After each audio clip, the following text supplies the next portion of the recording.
So let's see what Usha does. Okay.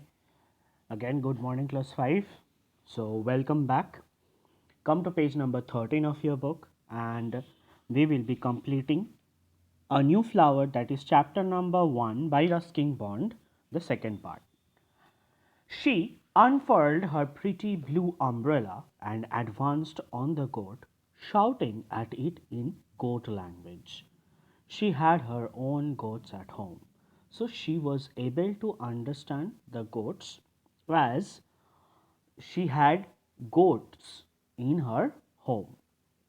The beast, here the beast refers to the goats, retreated, and the flowers, and my dignity were saved. So the goats retreated back, means they went back, and the flowers also. And the author says his dignity. His dignity means the state of being worthy of honor. His honor was saved. As the days grew warmer, the flowers faded and finally disappeared. So, as the day grew warmer, so with the coming out of the sun, the days get warmer and the flower faded and finally disappeared. I forgot all about them, and so did Usha. There were lessons and exams for her to worry about, and rent and electricity bills to occupy a freelance writer's thoughts. So, two worries. One worry for Usha is that she had her exams coming up and she needs to worry about her exams, and rent and electricity bills for the author. These were the two things that author was occupied with, because it is hard for the writers to earn money at that time, and he had to earn by writing so that he can give the rent and electricity bills. The months passed, summer and autumn came and went with their own more showy blooms, and in no time at all, winter returned with cold winds blowing from all directions. So, the year roundabout happened, and winter came again, following the other seasons. One day, I heard Usha calling to me from the hillside.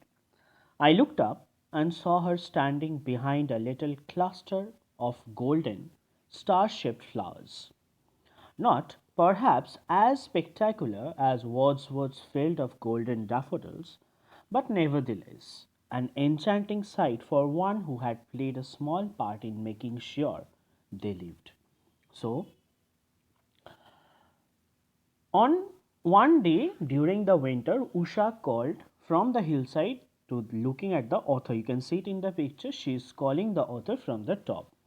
And where was she standing? She was standing near a bush of flowers which looked golden and star shaped, and not as spectacular or as yellowish or as vibrant as the daffodils, but daffodils are the flowers which are yellowing. They look like the sunflowers.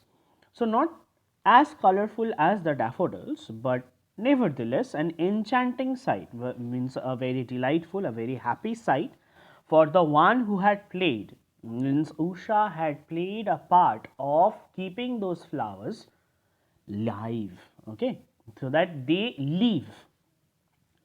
Where there had been one flowering plant, there were now several.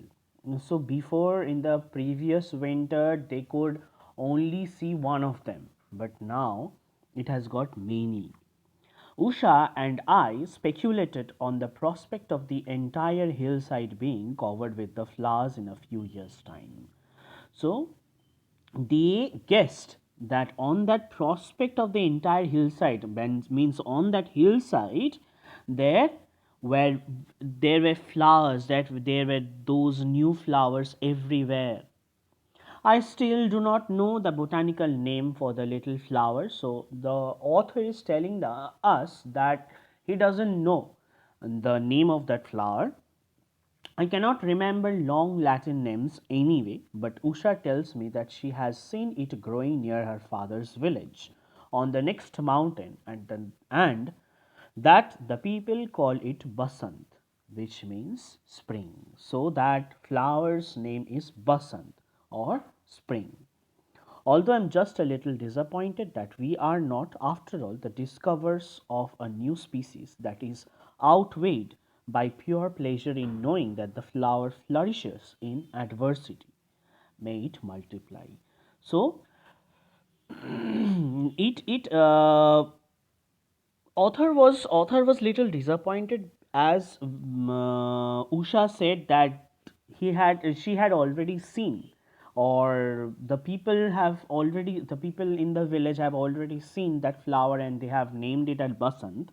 So the people already know about that flower, so that made author and Usha, I don't know about Usha, but author was disappointed that people knew it already, that is outweighed by pure pleasure in knowing, but it overcame by pure pleasure in knowing that the flower flourishes, that the flower grows well in difficult situation. Means in winter, in harsh winter, the spring flower grows very well. So there is a moral for us that in difficult situations we need to come out from those